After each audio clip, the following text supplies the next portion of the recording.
Gloria sea el nombre del Señor.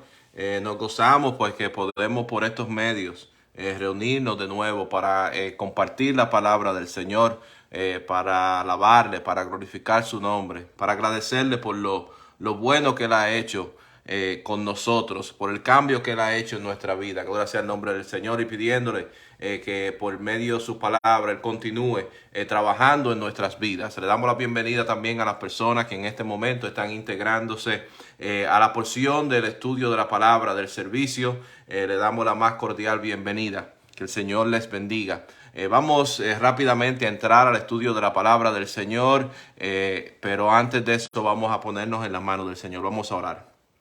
Amante Dios y Padre Santo, Señor, te damos gracias por el privilegio, Señor, que tú nos das, Señor, de reunirnos, Padre Santo, Señor, aquí para alabarte, glorificarte, para reconocerte, Padre Santo, como nuestro Dios, como nuestro Señor, como nuestro Salvador, Señor. Nosotros tenemos interés, Padre Santo, en acercarnos a ti, Señor, en conocerte más, Señor, mediante tu palabra. Señor, te pedimos que tú nos hables por tu palabra, que sea tu Espíritu Santo transmitiendo el mensaje que tú tienes para nosotros, Señor, transformando y cambiando nuestra vida, que la palabra, Señor, que llegue a nosotros, Señor, nosotros la apliquemos a nuestra vida, Señor, y que continúe trabajando en nuestros corazones, Señor. Todo te lo pedimos en el nombre de Jesús.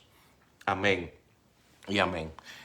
Durante la semana pasada nosotros estuvimos viendo el final del capítulo 10 de Primera de Samuel. Vimos también los capítulos 11 y 12 de Primera de Samuel, y la temática principal que vimos allí fue que los amonitas tenían rodeados a la población de Jabes. La población de Jabes estaba en una situación crítica porque ellos estaban rodeados. Ellos estaban a punto de ser eliminados completamente, por lo cual ellos enviaron mensajeros a los amonitas, a Naas, que era el líder de los amonitas, para tratar de hacer algún tipo de alianza, algún tipo de pacto en el cual ellos se ofrecían como esclavos para los amonitas.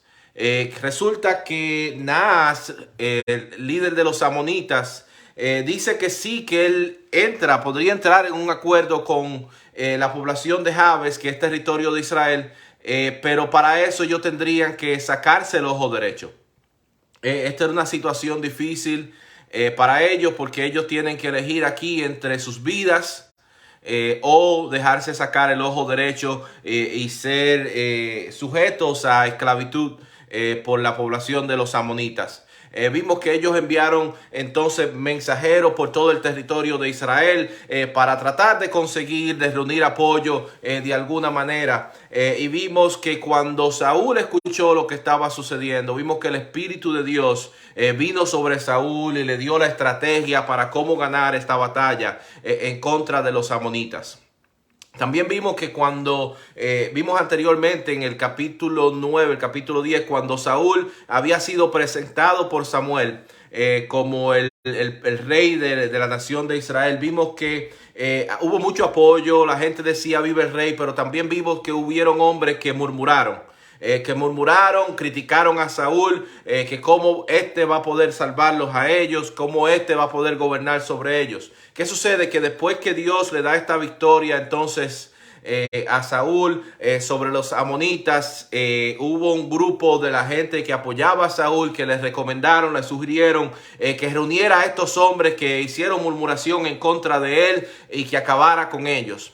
Pero vimos en la respuesta de Saúl, lo vemos en Primera de Samuel capítulo 11 versículo 13, que Saúl dijo: no morirá hoy ninguno aquí, porque hoy Jehová ha dado salvación en Israel. Vemos aquí que Saúl se rehúsa a acabar con su oposición.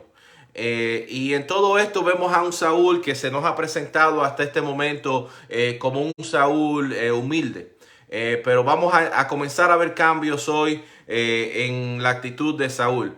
Hoy vamos a estar estudiando los capítulos 13 y 14 de Primera de Samuel. Vamos a empezar en el capítulo 13. El capítulo 13 empieza hablándonos de que Saúl en su organización de Israel, él separó a 3,000 hombres. Él separó a 3,000 hombres para que estos hombres sirvieran en el ejército. Él tomó 2,000 hombres con sí para que sirvieran bajo su liderazgo. Y dice que puso a 1,000 hombres bajo el liderazgo de su hijo Jonatán. Aquí se nos presenta a Jonatán, el hijo mayor de Saúl. No se nos dice la edad de Jonatán, pero sí vemos que él tiene la edad suficiente en estos momentos para poder estar a cargo de 1,000 hombres. En este capítulo también se nos habla al principio del capítulo. Entonces en el versículo 3 dice que él atacó la guarnición de los filisteos. No se nos dice, no se nos que esto fue un evento que fue coordinado con Saúl. No se nos dice que Saúl colaboró en ninguna manera en este ataque que hizo su hijo Jonatán en contra de la guarnición de los filisteos. Pero sí, algo que vemos es que Saúl tocó la trompeta. Saúl tocó la trompeta y vemos que la promoción, la información que se distribuyó alrededor de la nación de Israel, no fue que Jonatán hizo un evento, que hizo un ataque, sino que Saúl atacó la guarnición de los filisteos. No vemos en ningún momento a Saúl tratando de desmentir esa información, sino que vemos a Saúl tocando trompeta, a Saúl tomando el crédito, tomando la gloria por esta acción que no la había hecho él, sino que la había hecho su hijo Jonatán. Y como dijimos, hasta aquí habíamos visto a un Saúl que se había comportado de una manera humilde, un Saúl que cuando Samuel dijo que todo el deseo de la nación de Israel estaba en él, vemos un Saúl que no expresó una opinión alta de sí mismo, sino que en ese momento lo que él dijo: ¿quién soy yo? Yo soy procedente de la tribu más pequeña en Israel. Yo soy procedente de una familia humilde en Israel. También vimos un Saúl que cuando se le propuso exterminar a su oposición, a aquellos hombres que lo habían murmurado hasta este momento, en ese momento él dijo no, que no se iba a hacer así, sino que se le iba a dar gloria a Dios por la victoria que él le había dado en contra de los amonitas. Pero desde aquí en adelante vamos a ver a un Saúl distinto. Vamos a ver el descenso de Saúl. Vamos a ver un Saúl un Saúl orgulloso, un Saúl que no es el mismo Saúl. Vamos a ver que hubo algún cambio en lo que se nos está demostrando de Saúl de aquí en adelante. Hay diferentes opiniones en por qué ese cambio sucedió en la vida de Saúl. Una de las opiniones es que las acciones que hemos visto hasta este momento a Saúl realizar, que demostraban cierto tipo de humildad, eran acciones fingidas. Que simplemente él estaba haciendo lo que hacen los políticos, lo que hacen los artistas, que muchas veces se muestran humildes ante la gente para ganar la simpatía de la gente.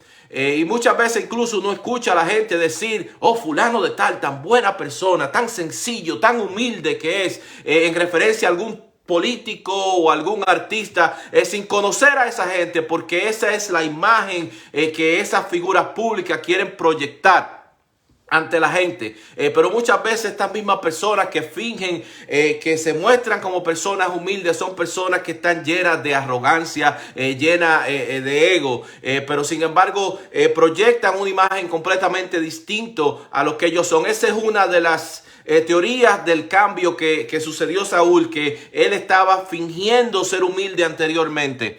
Otra teoría es que aquellas demostraciones de humildad que Saúl tenía hasta este momento eran genuinas.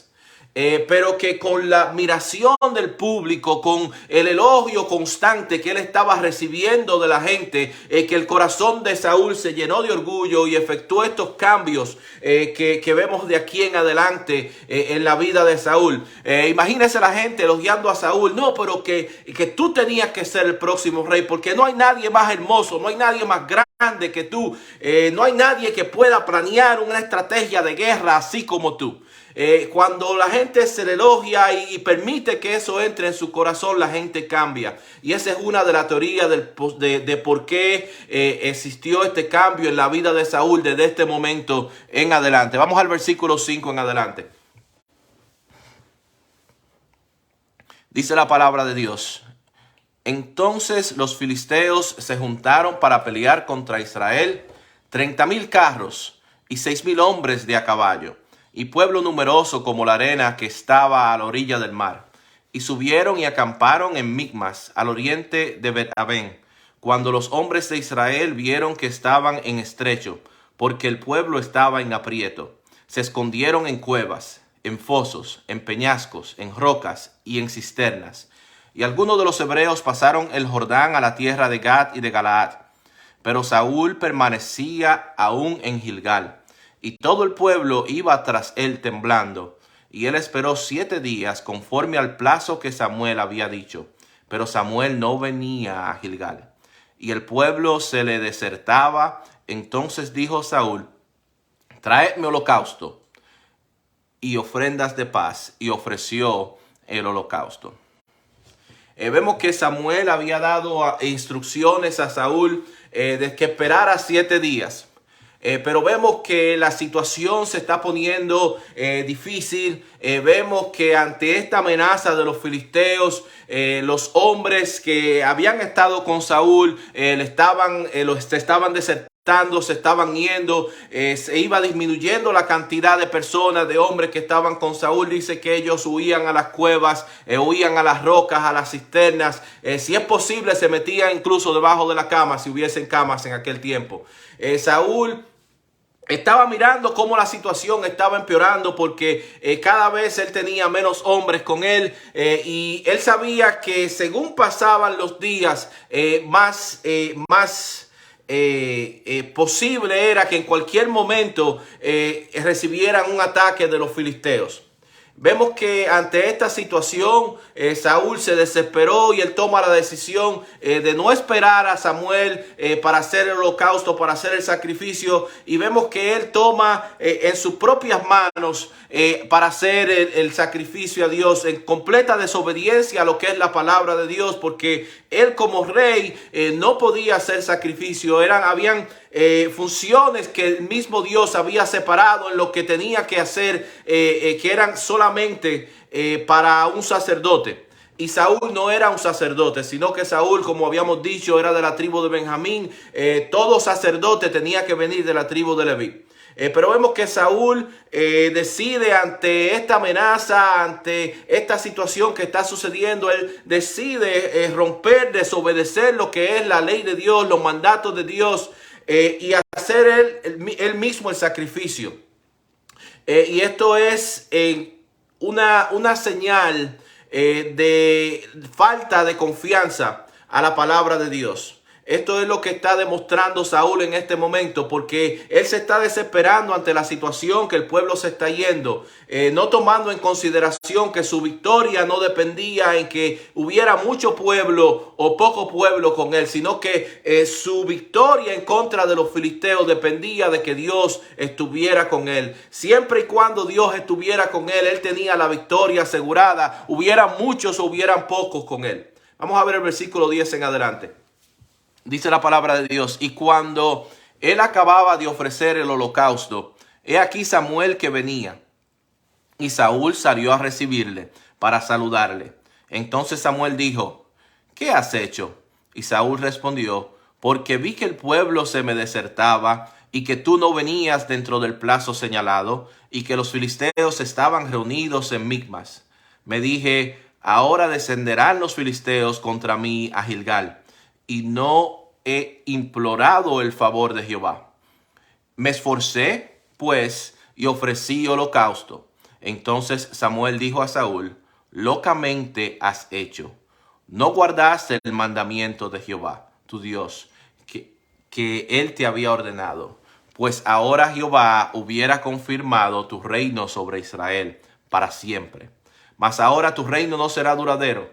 Jehová se ha buscado un varón conforme a su corazón, al cual Jehová ha designado para que sea príncipe sobre su pueblo, por cuanto tú no has guardado lo que Jehová te mandó. Vemos de nuevo que Samuel le había dado indicación a Saúl de que tenía que esperar 7 días. Y vemos que el 7º día había llegado, pero el 7º día no se había acabado. cuando Saúl entonces se desesperó y tomó la decisión de él mismo hacer el holocausto. Ya habíamos visto anteriormente a Saúl tomar crédito por el acto de valentía que había hecho su hijo Jonatán en aquel ataque a los filisteos. Ahora vemos que cuando Samuel llega a donde Saúl en aquel séptimo día, vemos que Saúl sale a recibirlo como si nada hubiese sucedido, pero vemos que cuando Samuel entonces confronta a Saúl en relación a la situación, en lo que él había hecho, vemos que Saúl ahora no asume ningún tipo de responsabilidad por lo que él había hecho.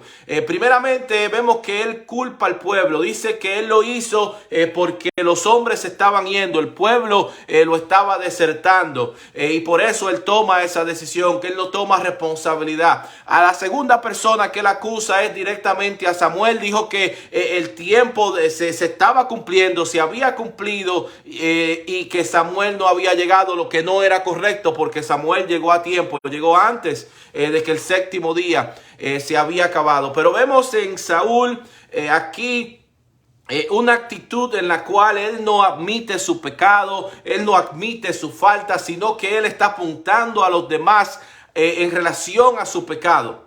Y es muy importante que nosotros no seamos así, porque si nosotros tenemos ese tipo de actitud, nosotros no podemos andar con Dios, porque la palabra nos dice claramente que todos nosotros hemos pecado, y ese pecado nos separa de Dios.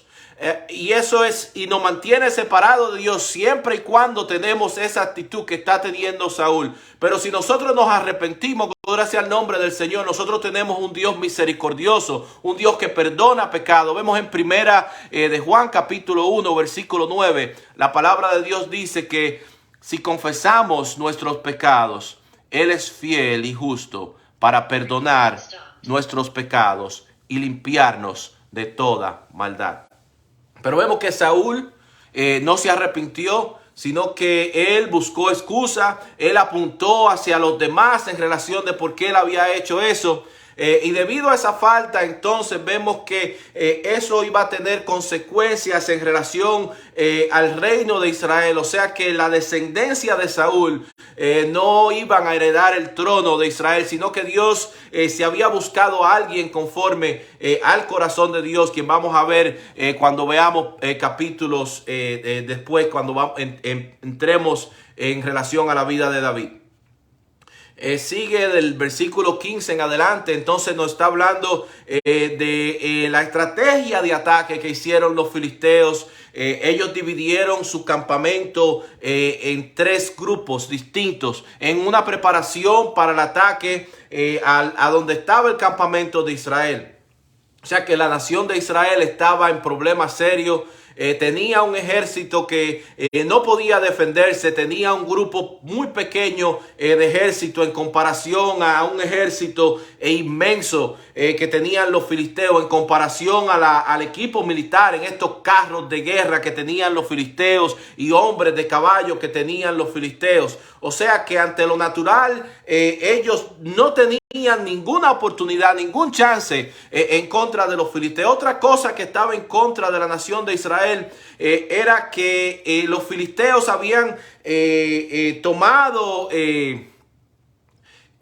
cierto nombre de acuerdo a ellos en la guerra. O sea, habían entrado en ser preeminentes en el arte de la guerra porque ellos dominaban el arte del hierro. Ellos incluyeron el hierro en sus armamentos.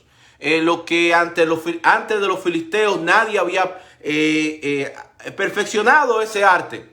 No solamente eso, sino que ellos tenían un monopolio en lo que se refiere al hierro. O sea, que ellos no permitían que Israel trabajara con el arte del hierro, de fundir hierro, de hacer armas de hierro. Ellos tenían un monopolio.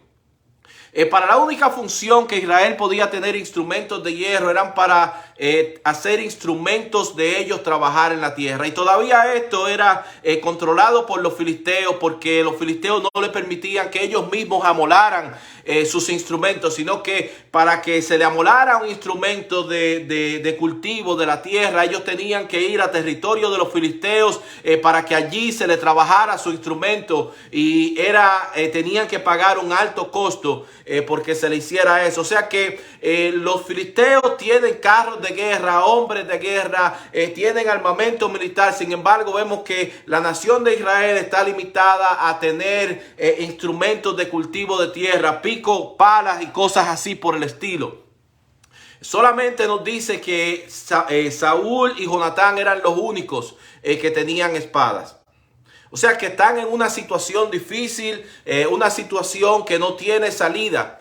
Y nosotros así muchas veces podemos encontrarnos en problemas que nosotros entendemos que no tenemos salida, que estamos rodeados, que no hay solución a los problemas que tenemos dificultad por cualquier lado que nosotros tratamos de encontrar la solución de nuestros problemas.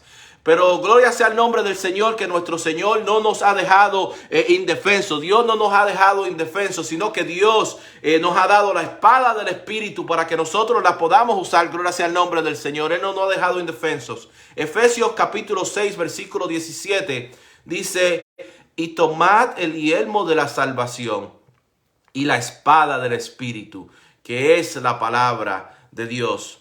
Nosotros tenemos que confiar siempre en Dios. Tenemos que confiar siempre que aunque no sepamos la manera que Él lo va a hacer, de alguna manera Él va a encontrar la salida al problema, a la situación, a la enfermedad que nosotros estamos pasando, que Él no nos va a dejar solo. Él promete que estará con nosotros hasta el fin.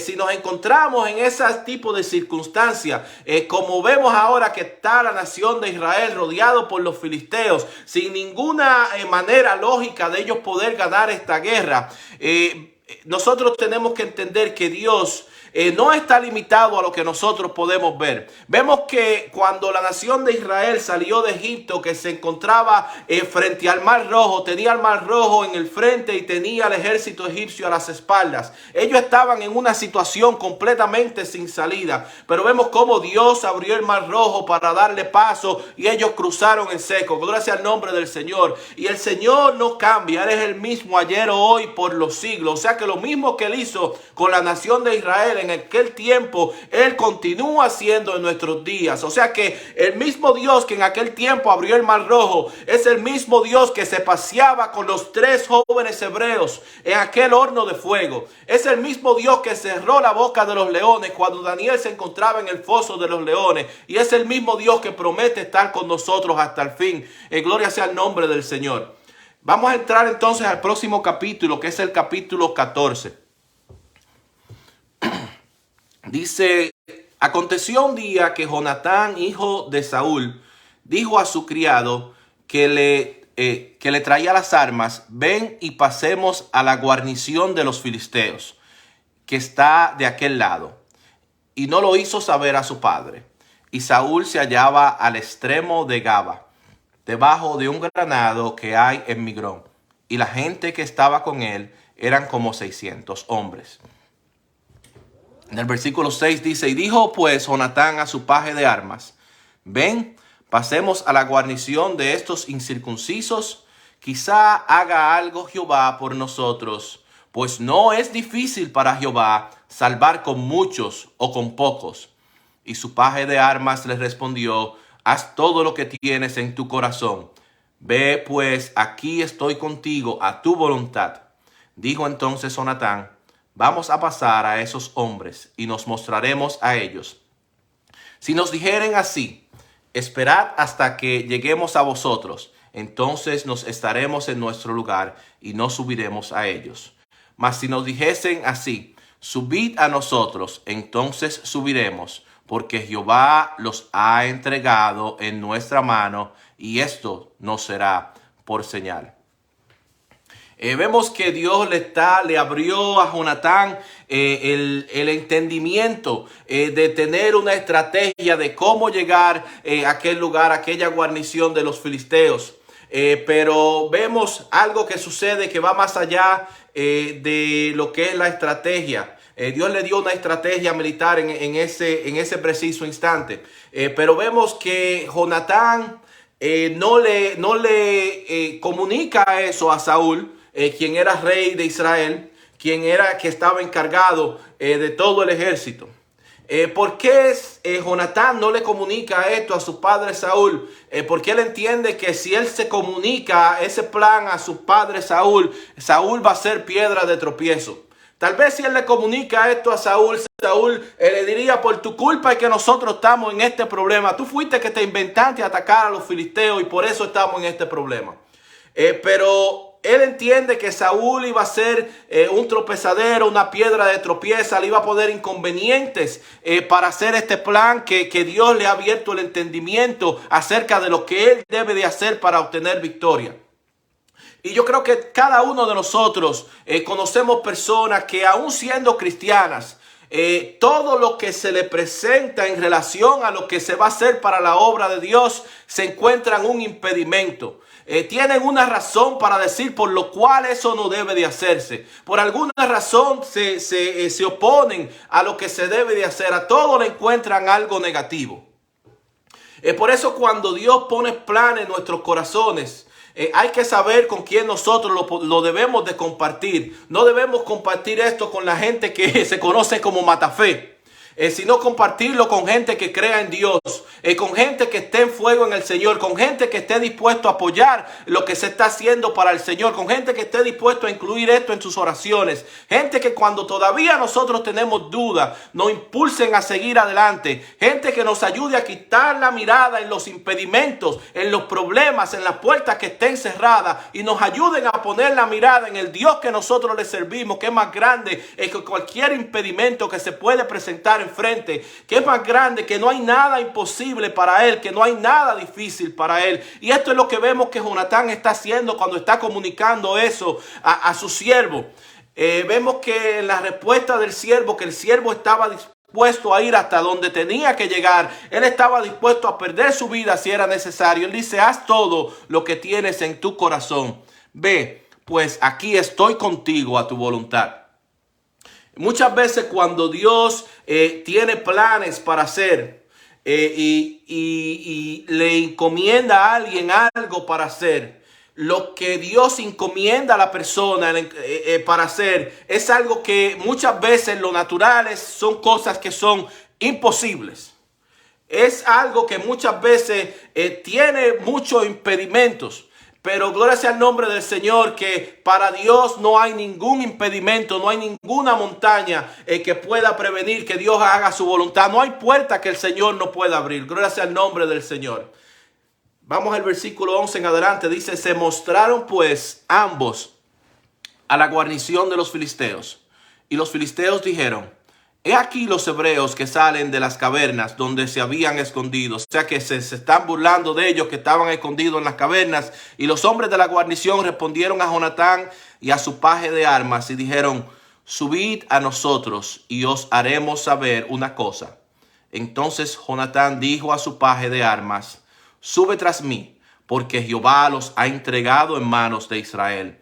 Y subió Jonatán, trepando con sus manos y sus pies, y tras él su paje de armas, y a los que caían delante de Jonatán, su paje de armas que iba tras él los mataba. Y fue esta primera matanza que hicieron Jonatán y su paje de armas, como 20 hombres, en el espacio de una media yugada de tierra. Y hubo pánico en el campamento y por el campo y entre toda la gente de la guarnición, y los que habían ido a merodear, también ellos tuvieron pánico, y la tierra tembló. Hubo pues gran consternación. Esto es algo que Dios, como dijimos, había puesto en el corazón de Jonatán, y vemos que Dios los respaldó. Ellos dos mataron 20 filisteos, pero veremos que esa no fue la única victoria que ellos tuvieron, 20 filisteos, sino que esto fue una victoria todavía aún más grande. Cuando ellos se lanzaron, ellos tuvieron que lanzarse y cumplir con esto que Dios había puesto en sus corazones. Dios se movió y, como dijimos, esto fue solamente el principio de lo que Dios iba a hacer en esta victoria. Creo que fue Martín Lutero que dijo: uno con Dios es una mayoría. O sea que con Dios no se necesita mucha gente, porque la victoria no está en que nosotros tengamos un número más alto de personas, sino que la victoria está en que el Espíritu de Dios esté con nosotros. Vemos que eso fue lo que Josué le enseñó al pueblo en el capítulo 23, versículo 10. Dijo: un varón de vosotros perseguirá a 1000, porque Jehová vuestro Dios es quien pelea por vosotros. como Él os dijo. Desde el versículo 16 en adelante, entonces, vemos que desde el campamento de Israel se escuchaba a la distancia el alboroto. Dice, la palabra de Dios había dicho que tembló la tierra, había un alboroto y no se sabía, ellos no sabían qué era lo que estaba sucediendo en el campamento de los filisteos, pero algo estaba sucediendo porque había un alboroto grande. Entonces Saúl se entera de lo que está sucediendo. Aquellos que estaban mirando y observando el campamento de los filisteos le cuentan que algo está sucediendo, hay mucho alboroto, ellos no saben qué está sucediendo, y Saúl entonces envía a hacer un conteo de las personas que él tiene consigo del campamento de Israel. Entonces, al tomar este conteo se dan cuenta que Jonatán no está con ellos, ni el paje de armas de Jonatán está con ellos. Solamente ellos dos habían salido a hacer esto y habían causado gran consternación en el campo de los filisteos. Saúl entonces mandó a buscar el arca de Dios. Puede ser que esto haya sido para llevar el arca de Dios hasta el lugar de batalla. Habíamos visto que ellos habían hecho esto anteriormente y había sido un fracaso completamente.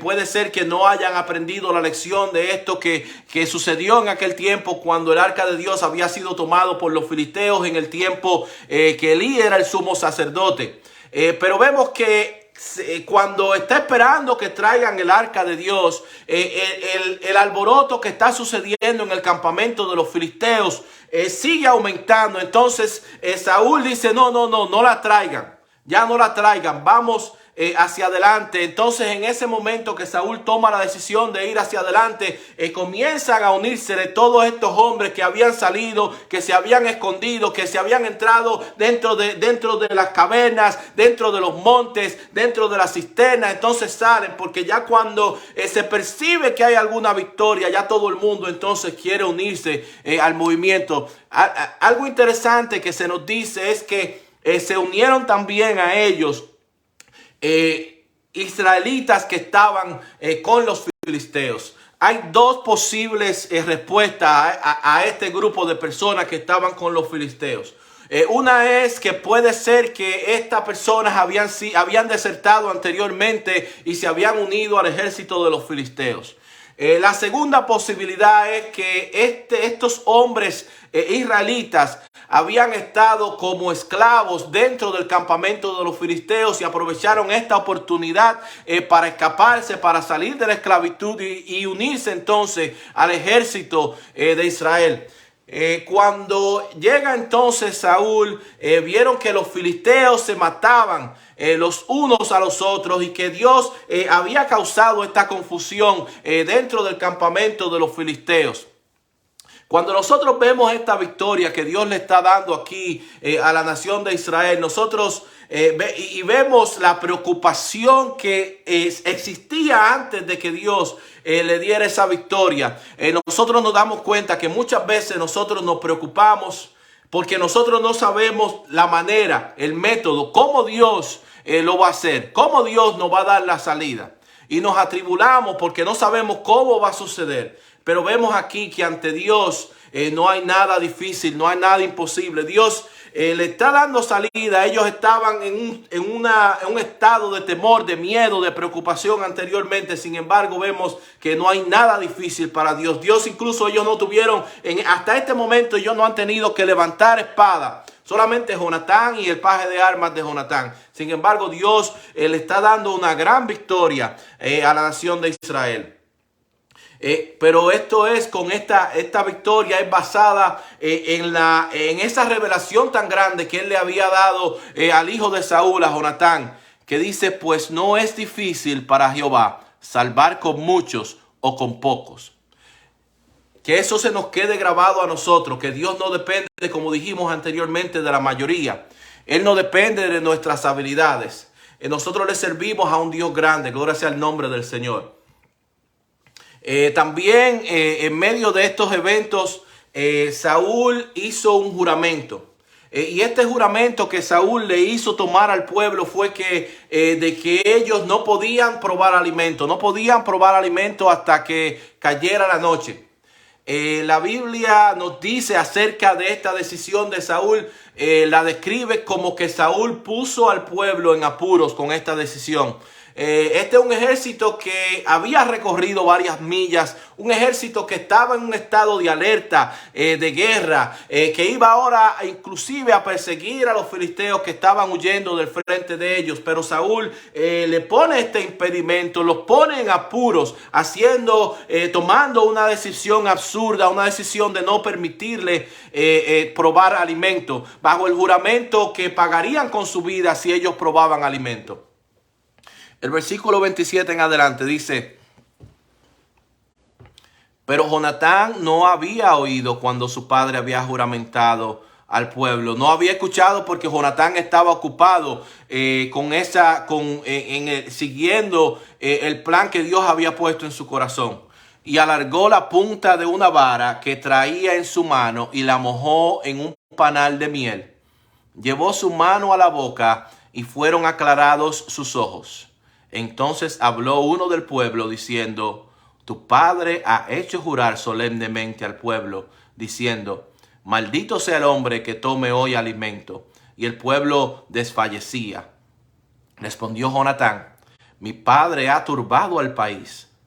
Ved ahora cómo han sido aclarados mis ojos por haber gustado un poco de esta miel. ¿Cuánto más si el pueblo hubiera comido libremente hoy y del botín tomado de sus enemigos? ¿No se habría hecho ahora mayor estrago entre los filisteos?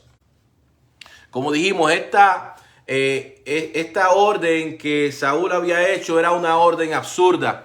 Él no le está permitiendo al pueblo tomar alimento, y debido a esta decisión el pueblo no pudo tener una victoria aún mayor, una victoria más contundente en contra de los filisteos.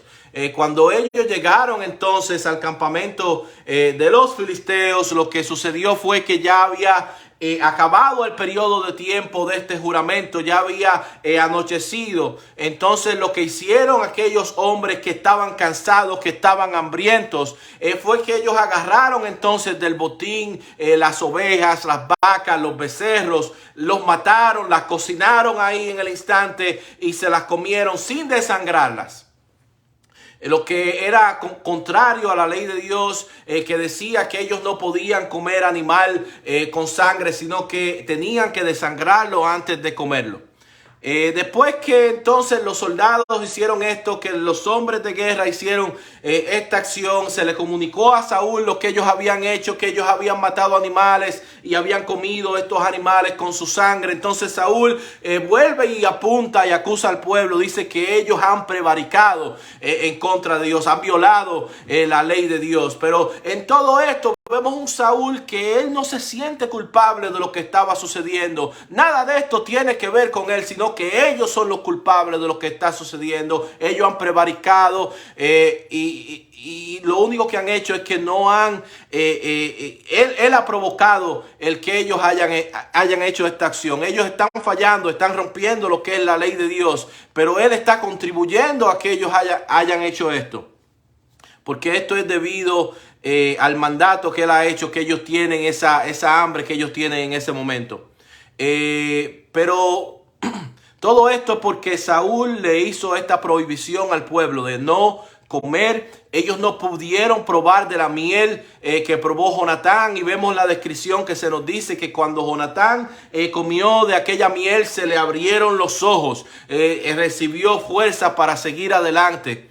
Y vemos en el Salmos capítulo 119, versículos 103 y 104, dice la palabra del Señor: cuán dulces son a mi paladar tus palabras, más que la miel a mi boca.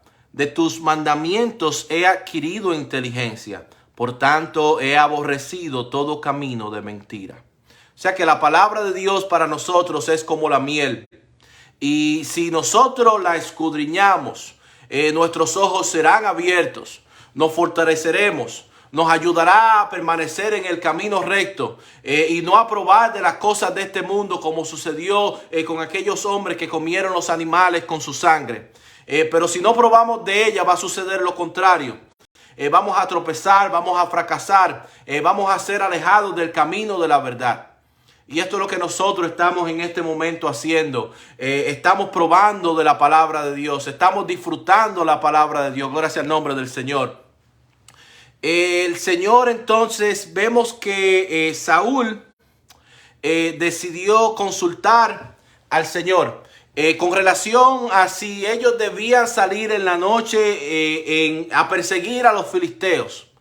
Pero vemos que el Señor no le responde, el Señor no le habla a Saúl. Entonces él dedujo de eso, de que tenía que haber pecado dentro del pueblo, que esa había sido la razón por la cual Dios no le había respondido, no le había dado la palabra en relación a esta pregunta que él le está haciendo. Vemos el versículo 38 en adelante. Entonces dijo Saúl: venid acá todos los principales del pueblo, y sabed y ved en qué ha consistido este pecado hoy. Porque vive Jehová que salva a Israel, que aunque fuere en Jonatán mi hijo, de seguro morirá. Y no hubo en todo el pueblo quien le respondiese. Dijo luego a todo Israel: vosotros estaréis a un lado, y yo y Jonatán mi hijo estaremos al otro lado. Y el pueblo respondió a Saúl: haz lo que bien te pareciere. Entonces dijo Saúl a Jehová, Dios de Israel: da suerte perfecta. Y la suerte cayó sobre Jonatán y Saúl, y el pueblo salió libre. Y Saúl dijo: echad suerte entre mí y Jonatán mi hijo. Y la suerte cayó sobre Jonatán. Vemos que Saúl está convencido de que este es un pecado que ha hecho el pueblo, pero él no se está mirando, no está autoanalizando sus decisiones, sino que alguien no obedeció dentro del pueblo. Y él dice que esa persona va a ser castigado, va a perder su vida, incluso si es su hijo Jonatán va a perder su vida. El pueblo no le dice nada ante esto porque hay un número de las personas que están allí presentes que le están diciendo: haz lo que tú quieras, que ellos comprenden lo que ha sucedido hasta ese momento. Ellos saben lo que Jonatán había hecho, que Jonatán había probado miel en aquella excursión en contra de los filisteos. Hay algunas personas incluso que cuando están mirando esta respuesta de Saúl y están mirando, analizando lo que es el carácter de Saúl, dicen que es posible que Saúl supiera lo que había sucedido, que él se había enterado de lo que había sucedido y que a él no le importaba porque hasta ese momento él sentía celo entonces de lo que es su hijo Jonatán. Y quería eliminarlo, estaba tomando una decisión irracional. No sabemos si es así o no, pero es una posibilidad que él supiera. Vemos el versículo 43 en adelante. Entonces Saúl dijo a Jonatán: declárame lo que has hecho. Y Jonatán se lo declaró y dijo: ciertamente gusté un poco de miel con la punta de la vara que traía en mi mano, y he de morir. Y Saúl respondió: así me haga Dios y aún me añada, que sin duda morirás, Jonatán. Entonces el pueblo dijo a Saúl: ¿ha de morir Jonatán, el que ha hecho esta grande salvación en Israel? No será así.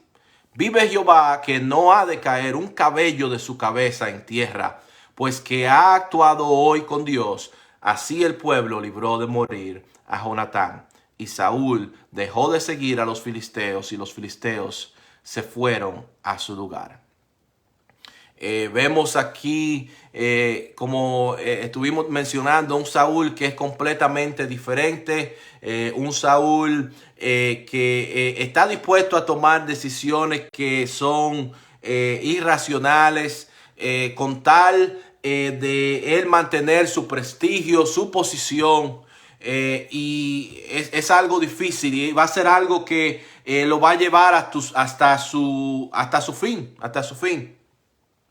Y vemos en esta conducta de Saúl como existe la conducta en algunas personas que, aunque tal vez no lo digan con las palabras, en sus acciones piensan que saben más que Dios. En sus acciones ellos piensan que la palabra de Dios no es suficiente. ¿Por qué digo esto? Porque hay personas que dicen: vamos a añadir reglas, vamos a imponer condiciones. Y estas reglas y estas condiciones que ellos imponen ante el pueblo no tienen nada que ver con la palabra de Dios, no tienen nada que ver con la voluntad de Dios. E incluso vemos que cuando en el tiempo de Jesús, que vemos el grupo de líderes religiosos estrictos que se conocían como los fariseos, ellos habían añadido a la ley de Dios cientos de mandamientos. Y es lamentable que todavía en el día de hoy ese tipo de conducta existe. Es lamentable que en el día de hoy que en iglesias a veces se le ponen condiciones adicionales a la gente. Condiciones que no tienen nada que ver con la palabra de Dios. Estas condiciones son mandamientos de hombres. Así como lo que vemos a Saúl haciendo, poniendo esta condición delante del pueblo que no podían probar, no podían comer, estableciendo este mandamiento, que lo único que hizo fue poner tropiezo ante el pueblo. Vemos que debido a esta acción, a lo que Saúl hizo, ellos no pudieron tener una victoria mayor ante los filisteos. Vemos que ante lo que Saúl hizo, que después entonces tuvo que entrar en ese proceso de apuntar y acusar y tratar de matar a su hijo Jonatán, vemos que no pudieron seguir a los filisteos. Y o sea que lo que hizo fue que le puso un tropezadero, le puso inconvenientes y no pudieron tener una victoria aún mayor que la que Dios le dio en ese momento. Pero todo por culpa de establecer mandamientos de hombres, cosas que Dios no había querido, no había pedido, no había establecido, queriendo añadir a lo que Dios ha establecido, a la palabra de Dios. Me imagino en estos momentos cuántas personas han tropezado precisamente en el caminar del Señor, en su búsqueda del Señor, por gente que ha añadido estatutos, mandamientos que no tienen nada que ver por la palabra de Dios, preceptos que son humanos, preceptos absurdos, que en vez de glorificar a Dios lo que hacen es alejar a las personas de Dios. Es lamentable que esto suceda, pero todavía sucede en el día de hoy. Nosotros tenemos que tener cuidado que todo lo que hablemos tenga apoyo en lo que es la palabra de Dios. Si no tiene apoyo en la palabra de Dios, no podemos decir que eso viene de Dios y no podemos tener a la gente bajo un yugo que no tiene que ver nada con la palabra del Señor. Gracias al nombre del Señor. Después de esto, nos dice que Dios le dio victorias al ejército de Israel en contra de diferentes pueblos, de Amón, de Edom, de Sobá, de los filisteos, de Amalek, pero la población y el pueblo de los filisteos continuó en guerra con Saúl todo el tiempo que Saúl vivió. Hasta aquí estos dos capítulos, el capítulo 13 y el capítulo 14 de Primera de Samuel. Vamos con la ayuda de Dios a continuar el estudio del libro de Samuel la semana que viene. Les exhorto que lean con anticipación los próximos dos capítulos, el capítulo 15 y el capítulo 16. Gloria sea al nombre del Señor. Hasta aquí el estudio de la palabra en el día de hoy. Vamos a cerrar en oración. Amante Dios y Padre Santo, te damos gracias por tu palabra, Señor. Te pedimos, Dios mío, que esta palabra, Señor, que tú nos has dado hoy, trabaje en nuestros corazones, Señor, en nuestras mentes, Señor, que nos ayude, Señor, a saber, Señor, que tú estás con nosotros, Padre Santo, que no hay nada difícil ante ti, Padre Santo, que aunque la misión, aunque el trabajo que tú pongas en nuestro corazón para hacer sea imposible humanamente hablando, Señor, para ti es algo sencillo, es algo fácil, no hay nada difícil para ti. Ayúdanos, Padre Santo, a obedecer tu palabra, a escuchar tu voz, Señor, a ser obedientes con el llamado que tú tienes para cada uno de nosotros. Bendice a cada uno de mis hermanos y a cada uno de sus hogares, Padre Santo. Todo te lo pedimos en el nombre de Jesús. Amén y amén. Pues hasta aquí el estudio de la palabra en el día de hoy, y en este momento nos despedimos de las personas que están con nosotros a través de la transmisión de Facebook Live. Que el Señor les continúe bendiciendo y les invitamos a que se unan con nosotros la próxima semana a continuar el estudio de Primera de Samuel. Dios les bendiga.